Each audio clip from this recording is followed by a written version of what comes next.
Hello students, आज मैं आपके लिए एक्सरसाइज जो 3.4 है मैट्रिक्स की क्लास 12th के लिए, उसमें मैंने पिछले जो क्वेश्चंस कराए थे उसमें रो ट्रांसफॉर्मेशन से ये सिंप्लीफिकेशन कराया था क्वेश्चंस का। आज मैं आपके लिए रो ट्रांसफॉर्मेशन ना करा करके आज मैं कॉलम ट्रांसफॉर्मेशन से क्वेश्चंस के लिए क्या करूँगा, सॉल्व करके दिखाऊंगा। तो देखिए, कॉलम ट्रांसफॉर्मेशन का अप्लाई करके मैं आज एक क्वेश्चन ले रहा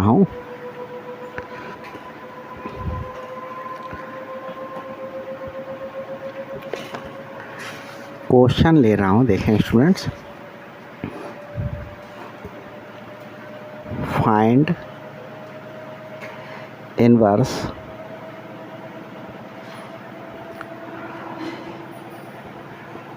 of the matrix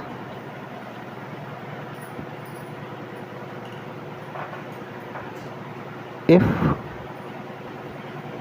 it exists by column transformation. Column transformation. तो कॉलम ट्रांसफॉर्मेशन से स्टूडेंट्स मैं क्वेश्चन सॉल्व करने जा रहा हूँ। तो यहाँ पर मैं एक्सरसाइज 3.4 का क्वेश्चन 8 सॉल्व करा रहा हूँ। क्वेश्चन 8। तो क्वेश्चन 8 में स्टूडेंट्स 4, 5, 3, 4 ये क्वेश्चन 8 है। इस क्वेश्चन 8 को सिंप्लीफाई करेंगे कॉलम ट्रांसफॉर्मेशन का मेथड को यूज करके। तो सलूशन दे रहा हूँ। देखें स्टूडेंट्स, लेट ये जो गिवन मैट्रिक्स है इसको ए बी सी कुछ भी आप एज्यूम कर सकते हैं। मैंने ए एज्यूम कर लिया है। 4, 5, 3, 4।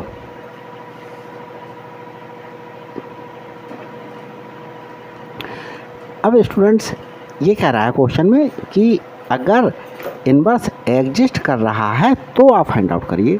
तो इन्वर्स एग्जिस्ट करने के लिए कि इन्वर्स एग्जिस्ट कर रहा है या नहीं कर रहा है, determinant of the matrix find out करेंगे। तो डिटर्मिनेंट ऑफ द मैट्रिक्स देखें, इस मैट्रिक्स को डिटर्मिनेंट में फॉर्म चेंज कर लिया। डिटर्मिनेंट में चेंज करने के लिए मैट्रिक्स के लिए सिर्फ वर्टिकल लाइंस के द्वारा ही रिप्रेजेंट करते हैं। और स्टूडेंट्स इसका सलूशन आ रहा है। देखिए, सबसे पहले इसकी मल्टीप्लिकेशन करेंगे। 4 4 आर 16 माइनस 3 5 आर 15 और ये स्टूडेंट्स मेरे पास में 1 आया। तो देखें, सिंस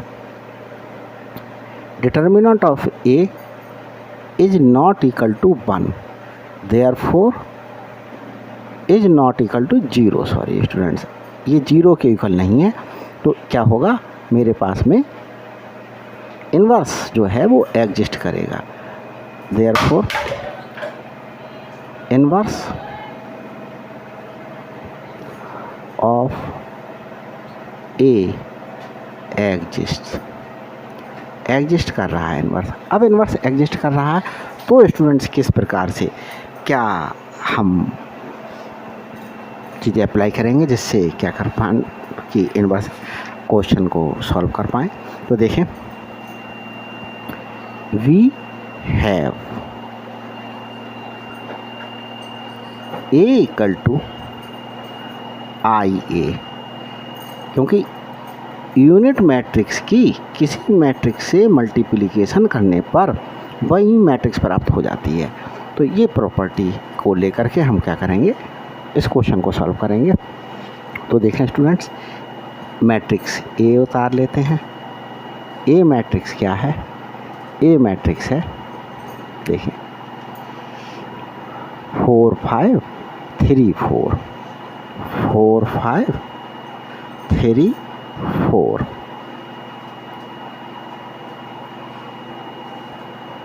यहाँ 2×2 की आइडेंटिटी मैट्रिक्स ले लेते हैं, 1 0 0 1, और ये मैट्रिक्स ए ऐसा रहने देते हैं।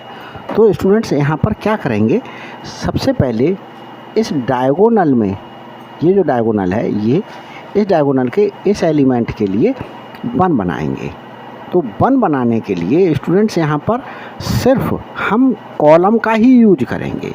क्या करेंगे, ये किस कॉलम में लाई कर रहा है, ये कॉलम में लाई कर रहा है फर्स्ट कॉलम में, ये इस कॉलम में लाई कर रहा है फर्स्ट कॉलम में, फर्स्ट कॉलम में लाई कर रहा है, तो फर्स्ट कॉलम का ही हम यूज करके क्या करेंगे। तो फर्स्ट कॉलम में हम स्टूडेंट्स यहाँ पर क्या क्या पैटर्न फॉलो कर सकते हैं, जैसे मैंने पीछे बताया था आपको, मैंने बताया था यहाँ पर step to solve by row transformation.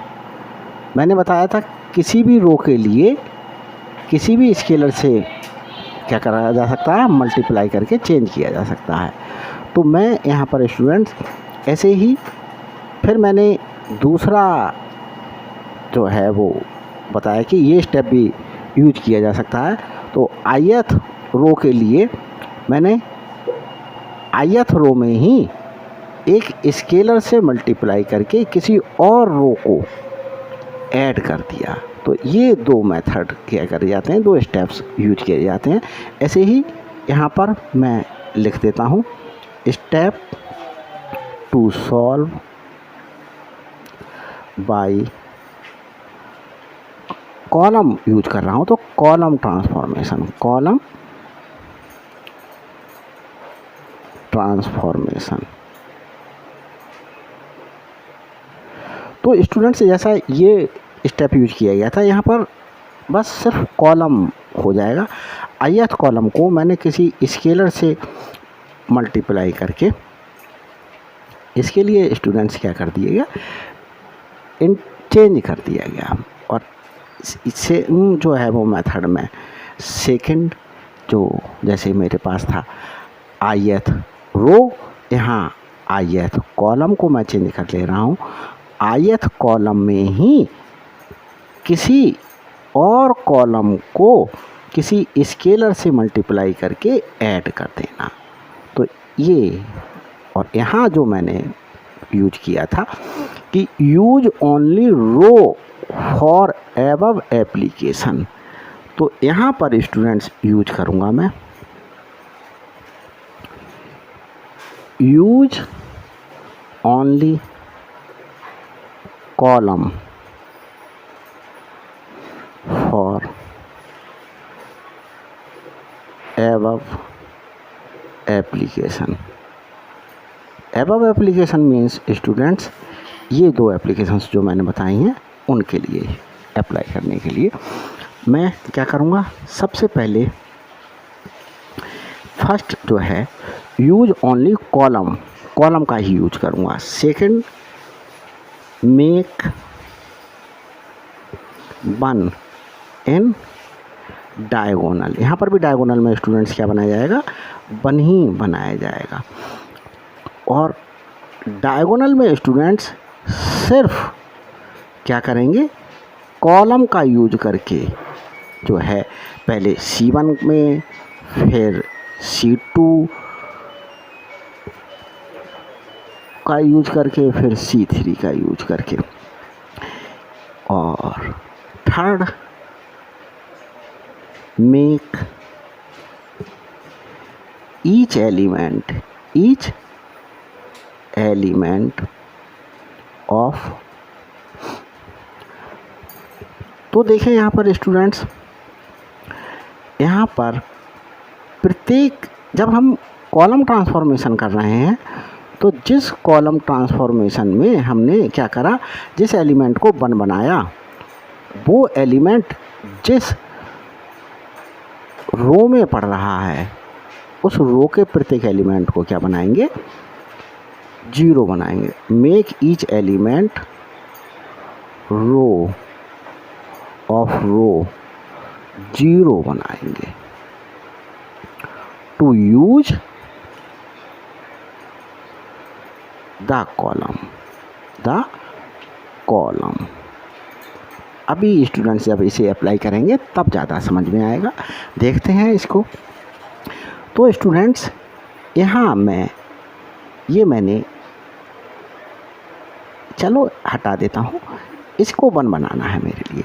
तो 1 बनाने के लिए स्टूडेंट्स क्या करूँ मैं, देखिए ये फर्स्ट कॉलम में एलिमेंट पड़ रहा है, तो फर्स्ट कॉलम के चेंज कर दूँ मैं 1/4 से फर्स्ट कॉलम को मल्टीप्लाई करके। तो स्टूडेंट्स देखिए मैंने यहाँ पर फर्स्ट कॉलम को चेंज किया, फर्स्ट कॉलम को ही 1/4 से मल्टीप्लाई करके, तो मैंने ये चीज़ अप्लाई की यहाँ पर। अब आगे देखते हैं। तो ये वर्क मैं स्टूडेंट्स यहाँ पर कर रहा हूँ। देखें फर्स्ट कॉलम को 1/4 से मल्टीप्लाई करना, तो यहाँ स्टूडेंट्स 1 आ जाएगा और ये 3/4 हो जाएगा। और second column will remain as it is। तो देखें स्टूडेंट्स, मैंने इस डायगोनल में इस एलिमेंट को 1 बनाने के लिए क्या किया, C1 को चेंज कर दिया 1/4 से मल्टीप्लाई करके। तो C1 ये है, 4 से मल्टीप्लाई करूँगा, 4 को मल्टीप्लाई करूँगा 1/4 से तो 1 आ जाएगा, और 3 को मल्टीप्लाई करूँगा 1/4 से तो 3/4 आ जाएगा। यही स्टेप स्टूडेंट्स क्या राइट साइड में फॉलो करूँगा। तो 1 को मल्टीप्लाई करूँ 1/4 से, 0 को मल्टीप्लाई करूँ तो 0 रहेगा, ये 0 और 1 रहा, एज इट इज़ रहा। अब स्टूडेंट्स क्या करेंगे, ये जो 1 बनाया है ये जिस रो में आ रहा है उस रो के एलिमेंट को 1 बनाएंगे इसी कॉलम का यूज करके। तो ये किस कॉलम में आ रहा है, सेकंड कॉलम में आ रहा है। तो सेकंड कॉलम को क्या कर दें, फर्स्ट कॉलम में -5 से मल्टीप्लाई करके ऐड कर दें। तो स्टूडेंट्स देखिए 1 को -5 से मल्टीप्लाई करके जब ऐड करेंगे तो ये एलिमेंट क्या बन जाएगा, 0 बन जाएगा। तो ये वर्क हम स्टूडेंट्स करने के लिए रफ वर्क कर लेते हैं, जिससे कोई एरर ना हो, एरर होने के चांसेस 0 हो जाएं। तो देखें फर्स्ट कॉलम में हमें चेंज करना है, सेकंड कॉलम में कोई भी चेंज, फर्स्ट कॉलम में स्टूडेंट्स कोई चेंज नहीं करना है, तो फर्स्ट कॉलम ऐसा उतार देते हैं 1 और 3/4। सेकंड कॉलम को उतारते हैं, सेकंड कॉलम में है 5 और 4 एलिमेंट। फर्स्ट कॉलम को 1 को -5 से मल्टीप्लाई किया तो ये -5 हो गया, और 3/4 को -5 से मल्टीप्लाई करेंगे तो ये स्टूडेंट्स -15/4 हो जाएगा। इसे सिंप्लीफाई करेंगे ये 0 हो जाएगा, और यहाँ स्टूडेंट्स 4 एलसीएम ले लें तो 16 - 15 = 1/4 हो जाएगा। तो स्टूडेंट्स देखिए 0 और 1/4 मैं यहाँ लिख लूँ, 0 और 1/4 मैंने यहाँ लिख लिया। यही वर्क जो है वो मैं राइट साइड में लाई करने वाली जो है वो मैट्रिक्स में यूज करूँगा। तो फर्स्ट कॉलम को ऐसा उतार दें 1/4 0। सेकंड कॉलम को चेंज करूँगा तो सेकंड कॉलम है स्टूडेंट्स क्या, 0 है और 1 है। सेकंड कॉलम में क्या चेंज करूँगा, फर्स्ट कॉलम में -5 से मल्टीप्लाई करके, देखो 1/4 को -5 से मल्टीप्लाई करूँगा तो -5/4, और स्टूडेंट्स 0 को जब -5 से मल्टीप्लाई करूँगा तो 0 ही रहेगा। तो यहाँ स्टूडेंट्स क्या आ गया, -5/4, और यहाँ क्या आ गया, 1 आ गया। तो देखें -5/4 और ये एलिमेंट 1 है। तो देखिए ये मैंने क्या कर दिया और इस ए को एज इट इज उतार देता। अब स्टूडेंट्स क्या करेंगे, डायगोनल के इस एलिमेंट को 1 बनाऊंगा। ये एलिमेंट किस कॉलम में आ रहा है, सेकंड कॉलम में आ रहा है। तो सेकंड कॉलम को अगर मैं 4 से मल्टीप्लाई कर दूं तो स्टूडेंट्स देखें, इसको 4 से मल्टीप्लाई कर दें तो क्या हो जाएगा, ये 1 हो जाएगा। तो देखिए फर्स्ट कॉलम में कुछ भी चेंज नहीं किया तो एज इट इज उतार दें। सेकंड कॉलम में 4 से मल्टीप्लाई किया, ये सेकंड कॉलम, और 0 को 4 से मल्टीप्लाई करें तो 0 हो जाएगा। 1/4 को 4 से मल्टीप्लाई करें तो ये 1 हो जाएगा। और यही वर्क यहाँ करेंगे तो first column as it is रहेगा 0, और ये -5/4 को जब 4 से मल्टीप्लाई करेंगे तो स्टूडेंट्स ये -5 हो जाएगा, और 1 को जब 4 से मल्टीप्लाई करेंगे तो ये 4 हो जाएगा।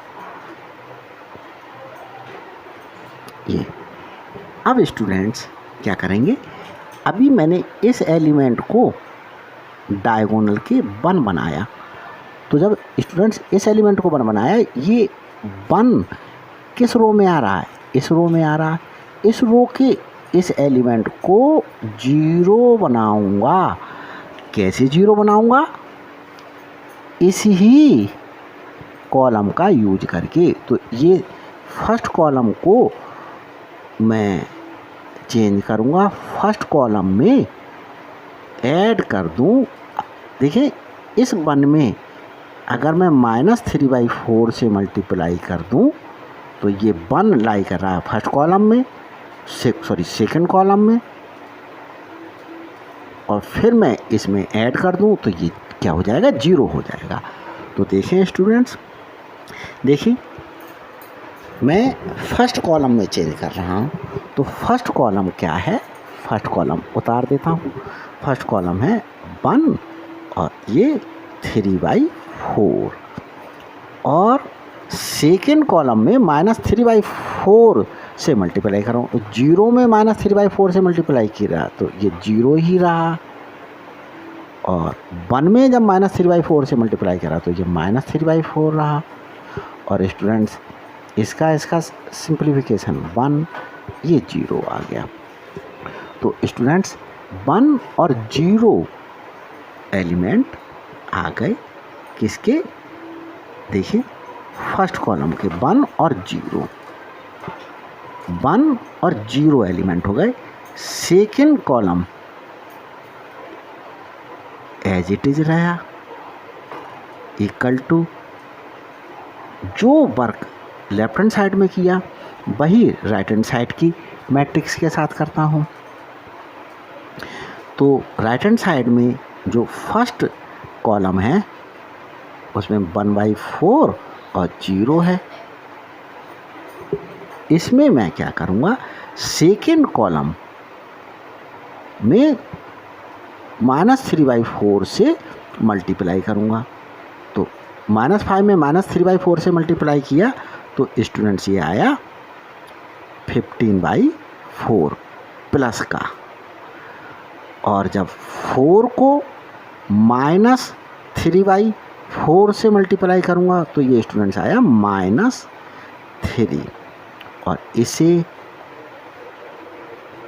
सिंप्लीफाई कर लेता हूँ। 1 + 15, ये स्टूडेंट्स 16/4 तो ये 4 आ गया, और ये स्टूडेंट्स -3 आ गया। तो देखिए फर्स्ट कॉलम में क्या चेंज आया, 4 का और -3 का, 4 -3, और second column as it is रहेगी। और स्टूडेंट्स यहाँ देखें कि मैंने 2 मैट्रिक्स की मल्टीप्लिकेशन इक्वल टू एक आइडेंटिटी मैट्रिक्स प्रूव कर दी। तो स्टूडेंट्स देखें ये एक फंडामेंटल यूज होता है कि अगर दो मैट्रिक्स की मल्टीप्लिकेशन एक आइडेंटिटी मैट्रिक्स है, तो ये बी इनवर्स हो सकती है ए का, तो ए का इनवर्स हो सकती है बी। और ये भी ट्रू है स्टूडेंट्स, जो बी मैट्रिक्स का इनवर्स ए हो सकती है। तो स्टूडेंट्स देखिए, इस ए मैट्रिक्स का इनवर्स हो गई ये matrix, therefore inverse of a is this matrix. तो 4 5 -3 4। तो स्टूडेंट्स इस प्रकार से ये क्वेश्चन 2 by 2 मैट्रिक्स का क्या हो गया, सॉल्व हो गया।